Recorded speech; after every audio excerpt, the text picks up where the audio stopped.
My name is Jason. My name is Tom. And this is Fear of a Black Dragon, an old-school RPG podcast. And in this episode, our mule doesn't like people laughing as we roll into town for Rojo.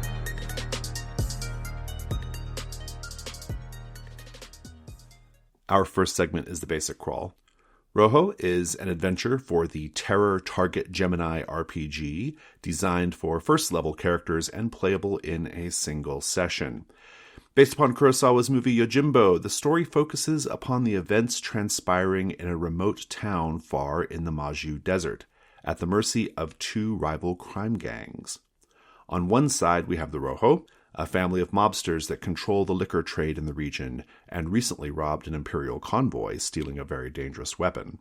On the other side, we have the Mengusu, a Yakuza clan seeking the support of other criminal families to crush the Rojo. Upon this dangerous stage, there are also former bandits, deadly killers, secret agents, and wannabe movie stars. Rojo is 22 pages long. It was written and illustrated by Luca Negri and published by Need Games in 2024. So on to the contents of Rojo. It begins with an intro and reasons for the PCs to be in the town of Dorobonomachi, aka Thief Town. We then get into the comic book style presentation of this whole thing, which we'll talk about later, but the first thing you see is a view of the town from afar and a map with 4 locations marked on it. The first of those locations turns out to be the inn, and Matilda, its owner, and here's the situation in about 3 lines introducing the 2 factions. Then we meet the people who are also staying at the inn. There's a scruffy Yakuza guy who knows that the Mengusu clan are holding a secret ceremony to cement their position with the other Yakuza clans today. There's a federal agent undercover as a nun. There's the town's cowardly deputy who works for the Rojo gang, and an attractive gunslinger. The next location is the Rojo family base, and we meet this big mafia family who run a booze business as a front. The boss, Tango Rojo, we are told, is looking for someone. His son, Jiga, who's actually been kidnapped by the Mengusu and is being held prisoner. Next we find out about a killer called Palak. She has been sent from the capital, and she will arrive in 3 hours' time. What's she looking for? A truck. Palak is looking for a secret weapon that the Rojo family stole, and her orders are to get it back, and to leave no witnesses alive. The third location is the main square, where a stressed-out movie director is trying to shoot a samurai film, and it is not going well. And our fourth and final location is the Mengusu house, a gambling den, where representatives from the clans are considering the Mengusu application to be considered a major house, and we also get a map of that house with its little basement with a monstrous cat in it and some other secret things to investigate. Then we get a page of NPC stats, a page of quick start rules for Terra Target Gemini, and 6 pre-generated PCs. Well, let's talk about our bona fides on Rojo. Tom. I have run it as prescribed as a single session using the included rule system and using the provided characters. Oh, fantastic. I just read it. Let's move on to things we liked about this. Kick us off, Tom. I'm really curious what caught your eye. This is not something I'd ever heard of before you recommended it for the show. No, and I cannot remember how I found it either. I assume or think that I'm either following Luca Negri on Itch or social media, or I'm somehow in that orbit. Yeah. That might be it. I don't know. I'm definitely now subscribed to the Need Games newsletter, and I'm sort of borderline. I might just buy the game in Italian before it's translated, but I'm not sure if I can. So anyway, but I mean, the thing that caught my eye is I think any time you mention Yojimbo or A Fistful of Dollars, that's probably going to catch my eye, because I'm a bit of, I didn't mean to, but I've become a bit of a aficionado of 60s samurai movies and spaghetti westerns, which sort of crept up on me. I didn't set out to do it, but then I turned around and one day I realised I've seen all kinds of horribly violent Italian movies with cowboys in them. And this really appeals to me. Like, the Yojimbo setup is very attractive, and we'll talk more about that later on. And I really wanted to see what it was like. And then when I did see what it's like, this thing is 50% art, right? It's like a comic book presentation. The way you're presented with all this information is speech bubbles, characters literally saying things to you or basically giving you read aloud text. Like, if you don't mind, I'll give a quick example of one thing I like about this. Mm-hmm. When you get to the inn, actually, I'll give that example. You've got a picture of Matilda, She's a sort of goblin-y looking woman in a Wild West outfit holding a shotgun. It has the name of the location, big bright red background, the name Matilda the bartender as a caption for her, and then her speech bubble says, "Strangers, in here? What are you looking for? You work for the Rojo?" And then, amazingly, there's a sort of bright pink, non-attributed speech bubble, which is the reply, with white text on it in all caps saying, "We do not." And then she says in another speech bubble, "Then you must work for the Mangusu clan." That's it. That's the setup, isn't it? There's like a little bit more explication, but that's it. And literally what I did when I ran it was I I said that dialogue, I showed the players the picture, and there we were. And we'll talk a bit maybe about maybe some of the issues with this kind of presentation, but what really worked for this was it is very good at getting to the vital stuff straight away, which for a one-shot scenario is so important. It's so tempting to have dawdling around like, I walk slowly up to the door and go and look in the inn, and what's it like? No, none of that. Here's the lady, look at the big bright red background, she's telling you information and demanding to know stuff at the same time. And that, of course, is what happens in Yojimbo, and all the remakes. Basically, as soon as the main character arrives, they go to an inn, someone tells them what's going on, almost without prompting, as if it's some kind of plot device. And all of this scenario is like that. Like every scene you arrive in, it's here's what's going on, here are the things you can fiddle around with. And I think that's really, I haven't seen anything like this before. Right. Maybe because I'm ignorant, but I think it's really, from my experience, it's a unique presentation. And it stands out for sure. Yeah, I struggle to describe it. It's a free download, though, people. You just have to go and look at it yourselves, because I can't describe the visual presentation very well verbally, I think. So what was your impression? I can say with some confidence that this is not really my thing. I'm not much of a Japanophile, for starters. I don't have any particularly strong feelings about Kurosawa films. I don't read manga or comics. I've only seen like 2 animes my whole life. There's a certain vibe and aesthetic and energy that this has that it is not where my taste level is. And so I acknowledge that. That said, yeah, there are things about this I can appreciate. A lot of it's what you said already. The style and vibes are undeniably impeccable. You read this and you're like taken on a vibes journey just by reading this. You get in the mood.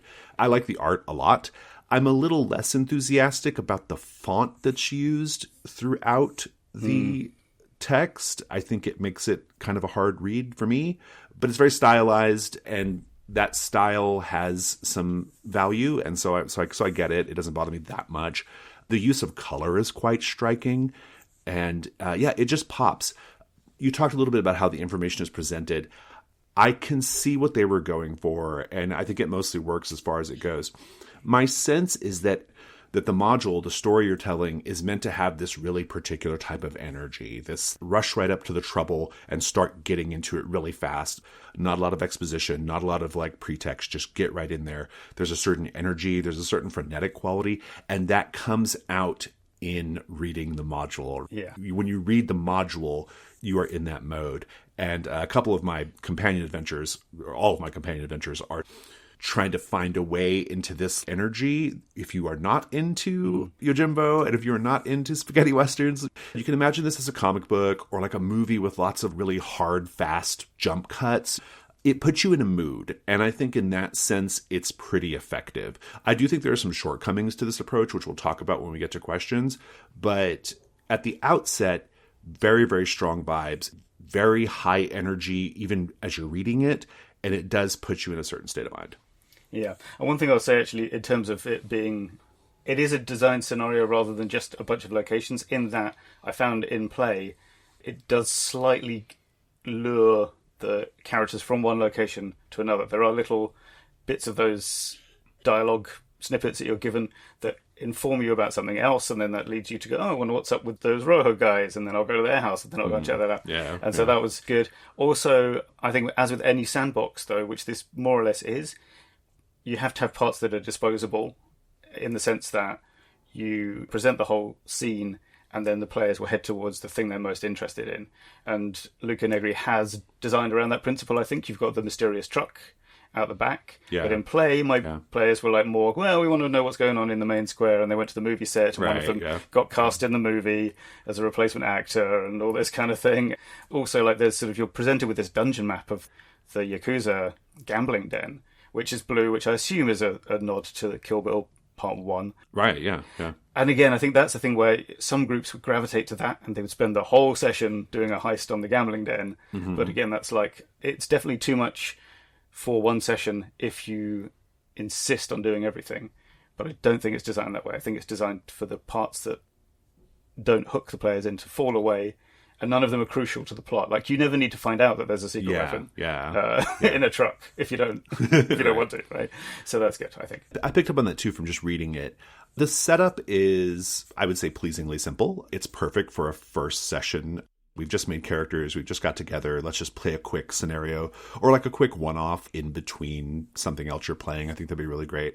But there's just enough meat on the bone in terms of the circumstances and the NPCs you encounter. Not a lot on the bone, but it's definitely enough for one session. And it has just, like you said, enough wiggle room depending on like how the characters approach it. You've got just enough to hang on to and to do a single complete session. Yeah. Speaking of the NPCs, I think a lot of them are very, very cool. That's helped a lot by the art. I think that art is doing a huge amount of work making these NPCs appealing. Yeah. Because the text does too to a certain degree. I like that a lot of the NPCs have quotes. That's a thing that I enjoy. It's a hallmark of my own game design. It's not something you see very often. It feels very cinematic, which is a really good fit for what this module is doing. I'm not sure if the quotes are meant to be spoken in character at the table. Some of them I think are, but maybe, some of them not. Yeah, Yeah, it's unclear. On the one hand, the quote is clearly in a really shorthand way telling the GM as they're reading it what's going on here, and I appreciate it from that standpoint. You can read through this module in probably 15 minutes. That was really cool and interesting. I was wondering whether you're meant to use the quote in character, and I decided that I would. Yeah, I did. Yeah, because I think the way I would run this is it would be very stylized. It would be a little bit bigger than life. Everything is just in a little bit sharper, more illuminated presentation. The mundane falls away, and we're just really, really focused on this crazy jump cutty weirdness. And so weird, slightly off quotes. Yeah, I definitely did that. Like, I could give an example. Let me get that. It makes sense. Yeah. The given dialogue for Tango Rojo, the boss, is what I literally said when they went to his house, and he said, "I would love to speak with you further, but I'm too busy looking for someone right now." And that's a sentence no one will ever say in real life. It's video game NPC dialogue. Exactly. You think about a video game and you think about the NPC dialogue in a video game, especially like an older video game where they didn't have as much pretense or pretension about narrative. The idea is to, in a very short amount of time and space, convey information to you. It's like that. But that need and that limitation, presumably, of the technology back then also creates a fun creative space. Yeah, sort of heightened reality. Yeah, you can do a heightened reality cool thing. I 100% appreciated this module in all those ways. I think there's something really, really cool you could do there. I want to have a quick mention of the pre-generated PCs, actually. I think it's because it's a simple setup, but the PCs slightly complicate it. They're more like NPCs in their own way. And I will mention, if you're picking this up, it's something that I didn't, because of course this is a taster for a game that isn't really even out yet in English. There were some things I didn't notice on the character sheets, like some of them have different abilities or whatnot. And when we were looking at them later, once we understood the game, I can sum it up with the quote from one player who just said, "Wow, that breaking into the house would have gone a whole lot different if I could have drawn a chalk eye on a wall and then seen through it." So, like, some of the characters have little magic things and some of them don't, and that can. And I think that's good because you could choose which ones you want to do. One thing that put me off a bit is the little kind of animal, cat, rabbit people or whatever. But if you want to be that kind of slightly cutesy, magical anime, choose those characters. And if you don't, then choose the normally ones. And then, I think it's a good selection of pre-gens. But yes, let's do the questions, because this is an important question, I think. Yeah, well, we had kind of basically the same question. Yeah. To my mind, this is going to require a lot of improvising by the GM. Not very beginner-friendly, I think, in that sense. I don't think it's beginner GM-friendly, no. My strong feeling on it, I was questioning my instinct here because, like I said at the top, I am not super well-grounded in the references, and the vibe and aesthetic of it is not really my thing. As I was reading it, the reason why I was feeling a little like, if I was running this, I might feel slightly unmoored by what I was supposed to be doing right now, is because I'm not in those things, or those are not my things. But I'm not sure. I think this is going to require... I ran this. I did. No, I know you're right. Hang on. You know I'm right. Right, yeah. So there are lots of places where you get to a point and there's no more information because it's 22 pages and half of them are pictures. And wasn't a bad thing for me. There's almost no information about the movie shoot going on in the town, right? It's a samurai movie. There's these extras milling around who try and fight you to show that they're good stuntmen or something. And that's pretty much... Oh, and the lead actors run away. That's the info you get. Right, yeah. And from that point, as soon as the players started being interested in messing around with this, I had to start getting into what happens in movies about movies. I didn't feel like I was abandoned by it because I was in a pretty comfortable place for myself. My first thoughts are what I went with, and they seemed to work out okay, and that was fine. But I'm also acutely aware that, as you say, like if you're not... I don't know if that's really a genre. Actually, movies going wrong is a genre of movie, isn't it? A subgenre of movie, right? Yeah, like late 90s, early aughts crime movie or whatever, right? Exactly. And I think it would be very easy, though, especially if you're a novice at GMing, to become worried about things like, well, I don't know the process for making a film. But of course, in fact, you don't really need to know that. But you might not know that you don't need to know that. So I do think this could maybe benefit from even just a few bullet points of what to do when you have to improvise, which are things like go with your first thought. Imagine what would happen in a movie. Yeah. And if you're not sure, classic one, ask the players. What I did when the issue of that Yakuza ceremony came up is they went, what's the details of this ceremony? I said, it doesn't say. What do you think it is? And we kind of thought up, is there some kind of Freemason-style blackballing people in a kind of country club election sort of thing? Yeah. And that's what we went with. Because it doesn't matter what the details of the thing they're doing are. The point is they're there for a big secret meeting. And they're gangsters. Yeah, that's exactly That's the right. point. No. My feeling is that if you are pretty well versed in the genres and subgenres of fiction that it's working in, you will be okay here. Mm-hmm. I actually think there's a certain type of GM who I normally find annoying, who's the classic jump on the table GM, really big and loud. And I think that kind of GM who's very irritating in many circumstances could actually have a lot of fun with this module. I agree, actually, yeah. And this is the one instance when I might be okay with such a GM who I typically find to be quite irritating, but it's interesting. It could stand to be fleshed out just a little bit more. I love GM support. My whole life is GM support, right? So I could have used a little bit more. Let's go to the Chain Lightning round. Tom.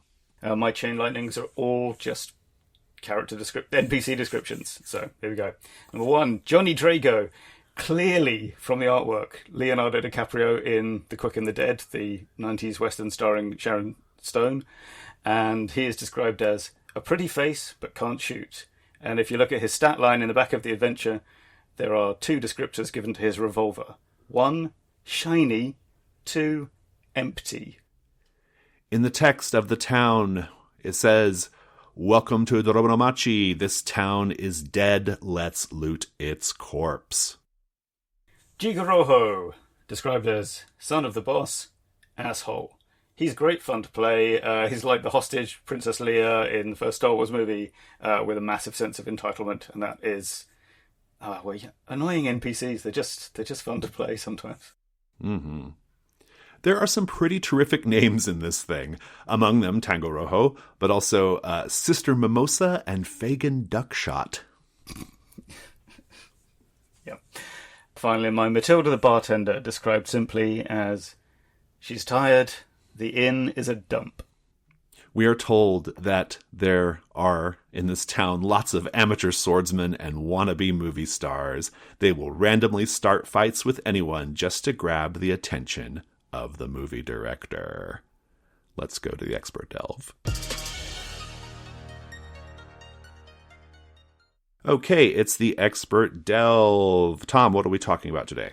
We're talking about the Yojimbo scenario. I should say, what are you mostly talking about today? Yeah, it's mostly me. It's mostly me talking. So, okay. No, so Rojo obviously describes itself as inspired by Yojimbo, the Akira Kurosawa film, and I don't know if everyone knows what that is. So I'm going to attempt to lay out the basics of what the scenario is. I think it's a really good, fun scenario to do, but it can be tricky to pull off in role-playing games, in my experience, because sometimes things go a bit wrong in terms of, well, you can't make players do what you necessarily want them to do.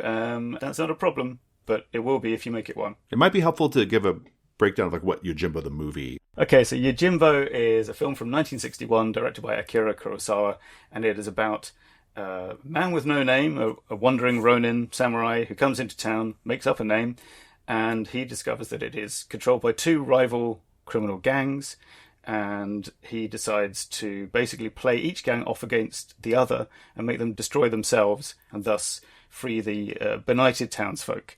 And he does that mainly by hiring himself out as a wandering swordsman, first to one side and then to the other, and doing all kinds of trickery. Now, that is followed very famously by the unlicensed remake A Fistful of Dollars, directed by Sergio Leone, which is a spaghetti western starring Clint Eastwood, who plays a man with no name who comes into a Wild West town that is controlled by, well, you get the idea, right? So yeah. It's pretty much the exact same plot. It's also worth noting a bit later on, 97, I think, Last Man Standing, starring Bruce Willis, directed by Walter Hill of The Warriors and The Driver fame. And that is a properly authorized remake of Yojimbo, but set in the Prohibition era. And that's sort of an interesting full circle, because Yojimbo was also partly inspired by, people always point out the novel Red Harvest by Dashiell Hammett, but Kurosawa said it was more inspired by the same author's novel The Glass Key, which is fine, except the plot of The Glass Key is nothing like this, so I don't understand what he's talking about. The creative process works in mysterious ways sometimes. So I think there are some key characteristics of this setup, though, which you need to know to make... 'cause it's not just like a Jets versus Sharks rival gang setup. There are some specific things. There's something more going on there, right? It's not just a factional play thing. Exactly. So firstly, it is a slightly isolated setting in some way, right? It's a small town, little village. In Last Man Standing, I think it's a border town, so they're doing rum running across the Mexican border. In every case, both sides of this gang war really hate each other and want to wipe each other out for various vendetta reasons. They both have nearly enough to take on the other side, but it's kind of too close to call, and they fear the repercussions if things go wrong, right? They've got roughly equal amounts of resources, guys, swords, guns, whatever. But if, gunfights and sword fights, if you lose them, and the genre is always such that if you lose a sword fight, you're going to lose it hard, and you can easily be wiped out. And that's why they're both looking for something to tip the advantage their way. Secondly, and it was only while preparing for this episode that I really noticed this when I thought about it, is the PCs, or the hero, does not get asked for help by the townsfolk. It's super depressing. When they roll into town, everyone just says, "Oh, you should get out of here. This place is terrible." They're all totally defeated. In fact, I think in Yojimbo, there's a whole bit where he's just annoyed at how much some of them have given in. Like, I'm trying to help you out here, and they're not doing anything. Yeah. I'm not sure quite... Well, I do think I know why that's important. It's because it means that you have to be the active force that's tipping the balance. You can't recruit someone. That's a different narrative, isn't it? That's the Seven Samurai, where you get the villagers to help you out. And another thing that's surprisingly important, and in Rojo manifests in the form of the hired killer coming from the capital, is there's a powerful outside third party that is both dangerous to the gangs and has something they want. So in A Fistful of Dollars, there's a whole bit of business with stealing an army gold wagon. And that's a problem, because if you shoot a bunch of soldiers and steal the gold, then the US Army is going to come to your town. You have the army after you, and it's crucial, I think, that that outside force is so powerful that the gangs can't afford to be noticed, right? They're really big fish in a tiny pond, and the problem is you are in that tiny pond. Right. I think that feels like a really key part of this. I think it is, yeah. Because basically, I think the reason why a Yojimbo-style thing, the plot hangs on and works and goes, is because the two factions have to dig in. They don't have a choice but to dig into their position. And one of the main things that keeps them there and keeps them dug in is the fact that they have to avoid notice by the outside force, or they can't move too big or bold. And that feels like a really important part of it. Yeah, I think it is. Maybe before we move on to the sort of trying to make this work in role-playing games, let's talk a bit about what do you think the appeal is of being the hero in this kind of story, right? That's, to me, the interesting question. Right? Why? Okay, I'm a GM, or maybe I'm even a game writer or a scenario writer. What is the appeal here? Like, what are we going for? I think there's a couple of things. The first one that came into my head, and I think what makes it tricky, is I think part of the appeal, what you enjoy about watching Clint Eastwood in Fistful of Dollars or whatever, is the hero being clever. Like, they are a good fighter, like that's established. But it's actually like the cleverness of doing these little tricks that'll make the gangs fight each other or do things to harm themselves. And I think that's one of the problems with running this in a game is if you just sort of say outright that you're doing a Yojimbo scenario and that, you guys should try and be clever, that doesn't feel as clever to the players as if they're thinking of themselves, right? Do you know what I mean? Yeah. So we'll come back to that. And I do think another part of it is being a hero, like an anti-hero for sure. Especially in Last Man Standing. He's pretty awful in that. Bruce Willis's character, if I remember correctly. I haven't seen it in a while. But there is this thing, like, you're the only ones making a difference because of this deadlock. And they do rescue kidnapped villagers, and they do get rid of the gangs in the end. And I think the important thing here is to have something that the players won't just walk away from. I think you need something properly horrible to be happening. In Rojo, I think it's interesting, it's displaced. It's the hired killer coming to town and killing everyone. If you can stop that from happening, that's probably a good thing. Yeah. In Yojimbo and Fistful of Dollars, in both cases it's one of the town's folk. She's been basically, I mean, there's no nice way to say this, kidnapped and taken away to be a concubine by one of the gang lieutenants, I think, in each case. Yeah. And when the hero finds out about that, they're just like, well, I'm not having that. Right, yeah. A lot of the plot revolves around rescuing her and getting her to safety. I think you do need something suitably pretty bad. Like, both sides have to be bad guys, but one side has to be doing something in particular that you'll want to stop. Yeah. Right, yeah. Yeah, I don't know what you think about that. Is that maybe I'm being too specific about that item? I think it's okay to have a hook, right? Well, like, there's nothing wrong with having, like, a hook to get the characters involved. Actually, that's one of the things we didn't talk about, but Rojo has some really solid hooks. Why are the characters even here doing what they're doing? Why might they want to get involved in the story? I kind of want to go back to this idea of what is fun about this. What is the fun thing? And you mentioned it's all about giving the characters a chance to be clever. And that really resonates with me, especially if you're playing a D&D or power fantasy style game, because here's the thing. There's a way to play role-playing games, especially if you're playing D&D at certain levels, where you have two factions dug into a town and the very powerful player characters roll in, and they don't have to bother with, like, subterfuge. They don't have to bother with trying to play each side against each other. They don't have to bother with those things. They can just start wrecking them with lightning bolts and shit. And that can be unsatisfying. Before, I was a much more skilled GM than I am now. I remember back in the day running scenarios that I had written or created where I wanted there to be this tension. I wanted there to be some cleverness. I wanted it to be more of a social thing. Yeah. I had in mind that it was going to be more of a mystery or something like that. It was not just going to be fighting monsters and blast the bad guys. But a lot of players, that's what they're going to do, because that's what their characters do. The beauty of this setup is, if you set it up correctly, they kind of can't do that. Yeah. They have to approach it in the more clever way. They have to get entrenched in one side or the other, or maybe both sides.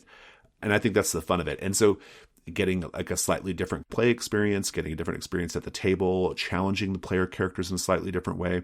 But there's a challenge here, right? You have to set it up so that the player characters don't want to resolve it in the way they, when you can cast an 8d6 fireball, everything looks like a problem that can be solved with said fireball. You know what I'm saying? Yeah, and actually, I think about it, it's good that you mentioned the power fantasy, because there is a power fantasy element to this as well.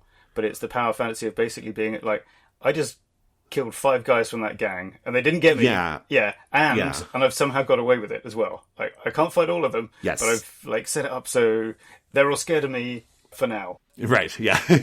So, that's the thing. I suppose if you've got, like, all these level, 20 wizards wandering around, maybe it's just, like, 2 gangs of dragons. I'm not sure how you would do that, but, like, I think you're right. The calibration is you can take on about 3 or 4 of them by yourself, probably. Right. Yeah, but if they all came together, you're effed, right? Yeah. You just have to keep, and you always have to keep, only taking them on a little bit at a time until, I like how you put it. A reason you might want to do a scenario like this is to give the players their power fantasy, but in a different type of power fantasy. And that's really intriguing to me. I think this is probably hard to do. Agreed, yeah. Lead us there, Tom. What is your plan? I don't know my plan. Let's see. So both sides are bad guys. We've mentioned that.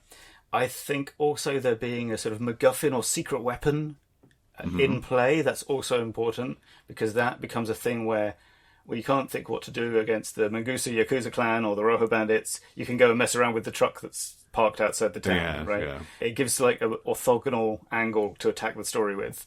And in A Fistful of Dollars, there's a whole thing where he tricks both gangs to showing up and shooting at each other in a graveyard by claiming that some of the soldiers survived the original robbery. And so one side's shown up to capture them, to be witnesses to what happened, and the other side's shown up to kill them. And it's like this sort of weird, interesting thing involving the MacGuffin. What else we got? Oh, the place of safety. That's important as well, because in this story, when you arrive, you go to an inn or a bar or a saloon, and this place has a totally trustworthy NPC who tells you what's going on and helps you out a bit, but they can't fight or anything because they're an old guy. And it's really important that that's a total oasis of safety, in the sense of when you're running away from the bad guys, you can go and hide in there and all that kind of thing. And the reason that's important, I think, is to do with that balance issue, actually. If you've calibrated your two gangs of dragons wrong and the PCs have to run away, they need to have somewhere they know they can go. Although later it might be the cave outside town. But like for now, at least, it'll be the safety tavern. That's an important thing. Yeah. And finally, the most important is don't write the third act. Don't have a resolution in mind. The famous pay to find out what happens. I think that's crucial. Because if you're trying to steer it towards a particular climactic showdown or a heist and an escape or a horse chase, that's going to interfere with the fun of messing around with all the little elements of the mini sandbox that you've got there. I think that's important too. Yeah, from a structural point of view. That's really interesting. That all makes sense to me. I can see that. So I guess one thing that is maybe worth talking about here a little bit, because it seems like it's going to be it's a second problem in addition to the power fantasy problem, is what if the player characters just choose one side? Yeah. And then they're just fighting on one side. Yeah, now this is the absolute Achilles heel. And this happened to me before. Like I was running, oh god, what's that really incredibly old Wild West game that TSR published? What was that called? Boot Hill? Yes. Tried that out. That's a weird game. It's quite fun though. Yeah, had that kind of situation. These cowboys rode into town, basically got told slightly dubiously, oh, these are the bad guys, you should work for us. And they went, okay. And they did. And I was like, well, that's not what I want. But the thing is, in a way, that's, okay, first of all, that's maybe not the worst thing, because that's still a story, that's still a fun thing that you could do. But it wasn't what I wanted to do. But yeah, it's in that case, it's my problem. One thing is you could just spell it out, right? You could just say, hey, why don't you try taking advantage of both sides of bad guys? But as I mentioned, I think making it explicit makes it feel less cool when the players come up with a scheme. Yeah. If someone says, isn't this like Yojimbo, you don't deny it. But I do think Rojo does something very interesting to prime the players for exactly this course of action. And you mentioned part of it in your Chain Lightning, which is the welcome to Dorobonomachi. It says, this town is dead. Let's loot its corpse. But then you flip the page, and the next thing it says is, oh, wait, there's still some people here. And it's like, so they're traveling into town with it. They've got it in mind to like, oh, we're going to take advantage of whatever we find. We're going to, loot the corpse. And they're still in that mindset when they run into these two factions of ne'er-do-wells. I think that is quite a good way to do it. So have the hook be that it's basically an empty town, or essentially you're just going to get something that doesn't even take into account the possibility that there might be rival factions involved. Right, yeah. And then I think maybe that's a good lead in. I don't know if it's foolproof, because I've only really seen it work in this Rojo scenario, but I think that might be your best shot at having it happen naturally. Yeah, that is an interesting approach. It's one way of solving the problem that I posed here. You mentioned that you think it would diminish the experience to just tell the players, oh, this is meant to be like Yojimbo, you're meant to play off both sides. I'm not totally convinced that's the case, because I'm a bigger proponent of like talking out a character. Like that's and as a hallmark of my style, but yeah. And given that I suggested doing exactly that while running Rojo earlier, I could hardly gainsay it. And that's the thing. Maybe I'm being too defensive. Maybe that is. Yeah, I don't know. Just say it. Maybe just say it. I will say, if you want something a little more gentle in terms of conveying to the players that it's a Yojimbo thing without saying it outright, one thing you could do is once they get to town, once they realize there are factions, no matter how that comes about, you could set up like a leading question type situation with one of the player characters. Like if they're leaning towards one faction, you could set it up and say, okay, but Joe, there's Joe again. Joe, your character has connection X to someone over there. Who is it? What's that connection? And then that way, Joe at least has some kind of connection to the other faction. And so the player characters their instinct to just like gang up with one faction on the other faction might be minimized. I don't know. That's just that's how I would handle it. Even if Joe uses that as a sort of a way in to benefit faction A, it leads into that kind of how could you betray me like this sort of right. Then the guy in faction the B is all vibe of it. pissed, right? Yeah. It just creates drama, right? You get kind of the same effect, I think. Yeah, perfect. Well, this is super interesting. I love when we do these episodes where we work through an idea. Essentially, is kind of what we're doing here, right? Yeah, pretty much. It gives lie to the idea that this is the expert delve, but that's okay.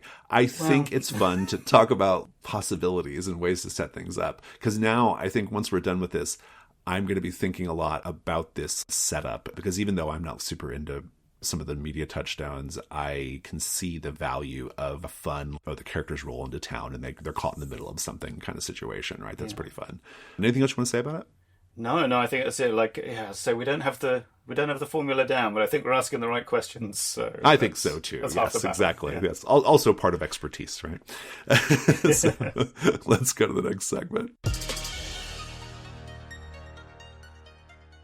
Okay, our next segment is Companion Adventures, and we have loads of film recommendations, especially, but some game recommendations as well. Why don't we knock through all these films here? Sure, let me run through. Mine are all kind of spaghetti western related. I didn't go into the samurai side of things so much. So the first one I want to mention is a film I'd heard about for years, but only actually watched last year for the first time. Can't believe I waited so long. It's called The Good, the Bad, the Weird, 2008. It's a Korean movie set in Manchuria shortly before World War II. It is gloriously maximalist, very much in the vein of Rojo. It's got a whole kind of running battle between a guy and a motorbike and sidecar and what appears to be the entire Japanese army at one point. It's that kind of movie. It's a very, very loose remake of The Good, the Bad, and the Ugly. Very loose, but really cool and interesting. Going back to classic spaghetti westerns, though, I want to mention one or two that are sort of lesser known, but I think of interest. So there's Django from 1966, which is Sergio Corbucci's Yojimbo-like movie that he made as sort of to rival his friend Sergio Leone. Although I will mention it's a pretty brutal film. It was actually not released in cinemas in the UK for a long time, for example, because of some general horribleness. That is kind of a thing in spaghetti westerns I will mention as well. If you're a bit squeamish, you normally don't see anything too gory on the screen, but it is just the cruelty of one human to another that's sometimes a bit hard to take, so bear that in mind. I'll also throw in, since, Jason, you're maybe looking for some spaghetti western recommendations, K.O.M.R., which, like Django, stars Franco Nero, which is from 1976, so it's one of the last spaghetti westerns to be made, and it's an interesting one for that. Oh, okay. And a Bullet for the General, which stars Gian Maria Volonte and Klaus Kinski, in 1966. Okay. It's what's called a Zapata Western, so like about the Mexican Revolution, but with pretty much all the trappings of... There's already a weird energy there, right? Yeah, exactly. just the actors. It's so interesting. You're already in for something. Yeah. That's great. I also want to throw in another Yojimbo remake, Inferno, aka Desert Heat from 1999. Now, I haven't seen this, and the trailer looks perfect terrible, recommendation. But I need to mention it because it stars Jean-Claude Van Damme, Danny Trejo, and Pat Morita out of the Karate Kid. Oh my goodness. What could possibly go wrong? I know. I love it. Yeah.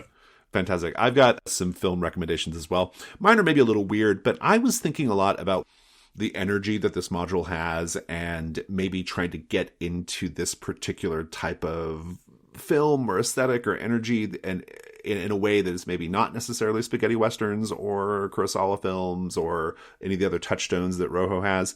And I kind of landed on the films of Baz Luhrmann, particularly English language films from the mid to late 90s, basically post Pulp Fiction is this. A lot of Tarantino films are going to fit this bill as well. I'm thinking Baz Luhrmann, particularly Romeo and Juliet, which it is this. Yeah.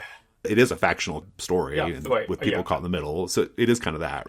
But also it just has this strange energy, this like frenetic energy, rushing up and weird cuts and characters saying random bullshit, which feels even more random because it's Shakespeare, right? Like they're not talking like normal people. And actually, I also think Moulin Rouge has this too. The themes are not necessarily the same, but it's got a lot of the same vibes and energy. And it actually does have some of those Yojimbo qualities. The Baron character being this bigger outside force that they can't fuck with. Like, it's got some of those things. Yeah. But yeah, the films of Baz Luhrmann, particularly in that little band of the late 90s, early 2000s. Yeah. Can I say, I love this recommendation from you for Romeo and Juliet. Love that movie. It even has, of course, more than one scene of gunslinging duels sure. on the beach Yeah, or yeah. elsewhere. Like yeah. It is neatly in that thing. In fact, I was just thinking the other day, I was walking along the way to work and I was daydreaming about what would I do next time I were to run a Yojimbo scenario. And I was thinking, is there a way I could do it in the Verona Beach setting of Baz Luhrmann's Romeo and Juliet? I'm glad my instincts were correct here then. This is good. So, I like that. Yeah, that's good. Another film that my instincts are recommending here is Kung Fu Hustle. I don't remember what year it came out, but it was like the early 2000s. Yeah, I think so. Stephen Chow, right? Yeah. Yeah, Stephen Chow, yeah. And again, not so much for the content of the story, but for just this really particular slightly wacky energy. In the case of Kung Fu Hustle, very wacky energy, but very wacky energy. I think you want to have when you're running Rojo. Like, Rojo just feels like this to me. Yeah. From a read, anyway. Okay, game recommendations. You've got a video game on here. Got a video game series. I'm never really sure how many titles are in this or which one I've played. But anyway, the point is Hitman, where you play an assassin. They all kind of run together. Yeah.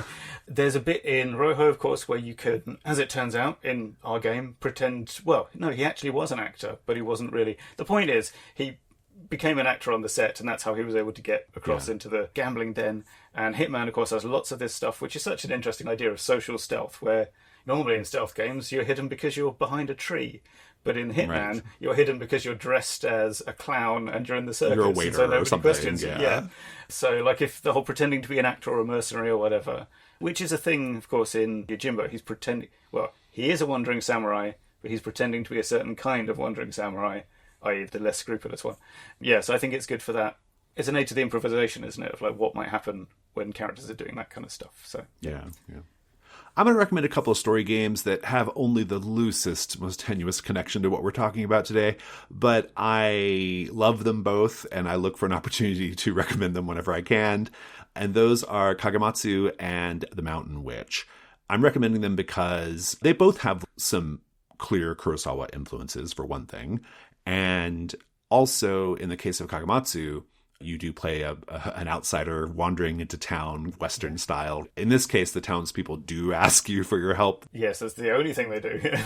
Yeah. But they're both fantastic games. I've played them both in recent years, not like super recently, but in recent years, and they hold up great too. Now, there was an ill-fated second edition of Mountain Witch that I think was on Kickstarter that maybe never got fulfilled. I'm not sure. I think there's been some resolution to do with that, but since I don't know the details, I won't speak about now. But yeah, I can't speak to that. I've not played that version either. I've only played the original, which is quite good. In Kagematsu, though, you play this wandering Ronin-type guy who ends up in this Japanese village. It's medieval Japan. And everybody in the village is a woman because all the men have been sent away to war or something, right?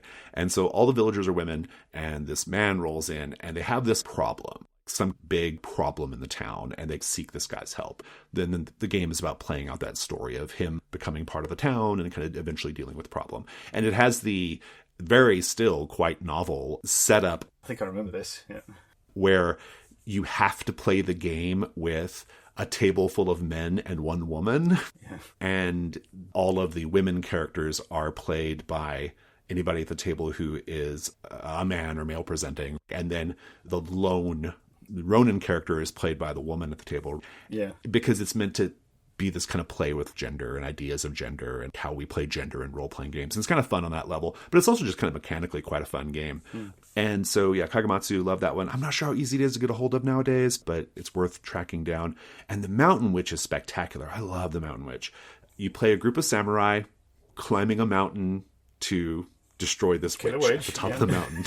It's really straightforward. But of course, what's really going on is you have all these terrific backstories and backstabbing and this drama between these samurai as they climb the mountain. It's a fantastic game, and yeah, highly recommended. That first edition, at least. I can't speak to the other one, but I think that's all I've got.